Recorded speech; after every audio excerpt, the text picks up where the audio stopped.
নমস্কার বন্ধুরা, কৃষ্ণ ফুড ওয়ার্ল্ডে আপনাদের স্বাগত। আজকে বানাবো ঘরোয়া পদ্ধতিতে ঘুগনি। ঘরোয়া পদ্ধতিতে হলেও কিন্তু টেস্টটা ঘরোয়ার মতন নয়, দোকানের থেকেও দারুণ হয়েছিল।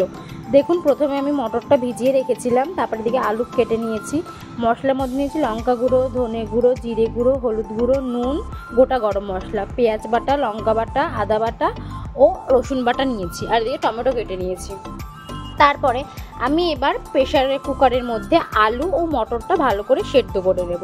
দেখুন, আলুটা দিয়ে দিয়েছি আর মটরটাও দিয়ে দিয়েছিলাম। এবার সামান্য পরিমাণ নুন দিয়ে দেবো উপর থেকে, দিয়ে আমি সেদ্ধ বসিয়ে দেবো। দেখুন, আমার আলু আর মটরটা সেদ্ধ হয়ে গেছে, বেশি সেদ্ধ হবে না, সামান্য। এবার দেখুন, কড়াই বসিয়ে দিয়েছি, কড়াইতে আমি তেল দিয়ে দিচ্ছি। একটা দারচিনি দিয়ে দিলাম ফোড়নে, আর কিছুটা শুকনো লঙ্কা দিয়েছি, সাথে দিয়ে দেবো সাদা জিরে ফোড়নে। তারপরে রসুন বাটাটা দিয়ে দিলাম, তারপরে দিয়ে দিলাম পেঁয়াজ বাটাটা। আপনারা চাইলে পেঁয়াজটা কুচিয়েও দিতে পারেন, বাটা না দিলে কুচিয়ে দিতে পারেন। এবার দিয়ে দেবো, পেঁয়াজটা ভাজা হয়ে গেছে, এবার দিয়ে দেবো টমেটো কুচি। পর দিয়ে দেবো স্বাদ মতো নুন।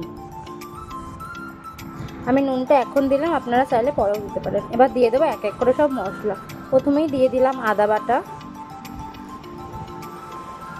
দিয়ে ভালো করে নাড়াচাড়া করে নিতে হবে। এবার দিয়ে দিচ্ছি 4টে কাঁচা লঙ্কা চিড়ে দিয়ে দিয়েছি। এবার তারপরে দিয়ে দিলাম লঙ্কা বাটা, তারপরে দেবো লঙ্কার গুঁড়ো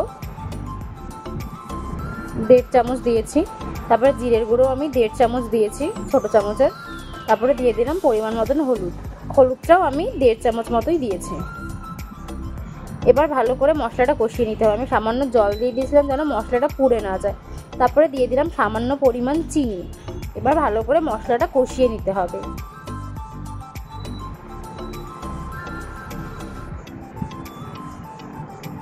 দেখুন, মশলাটা থেকে অনেকটা তেল ছেড়ে দিয়েছে।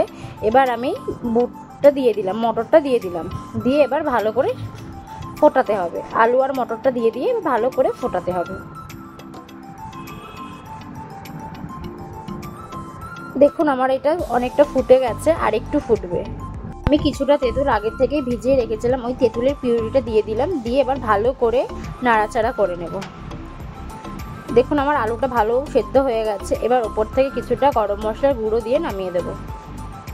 নামিয়ে দিয়েছি। এখন আমি নামিয়ে দিয়েছি, ওপর থেকে কিছুটা ভাজা মশলা দিয়ে দিয়েছি। ভাজা মশলাটা কিন্তু বাড়িতেই বানানো। এবার ভাজা মশলাটা দিয়ে কিছুক্ষণ আমি ঢেকে রেখে দেবো, যেন গন্ধটা সুন্দরভাবে মিশে যায়। দেখুন, আমি ঘুগনিটা একটা বাটিতে সার্ভ করে নিয়েছি। এবার ওপর থেকে কিছুটা পেঁয়াজ, শসা,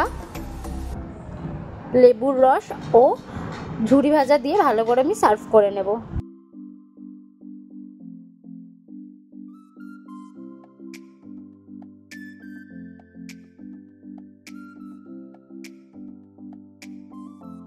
আমাদের ভিডিওগুলো যদি আপনাদের ভালো লাগে, like, comment, share and subscribe করতে ভুলবেন না কিন্তু।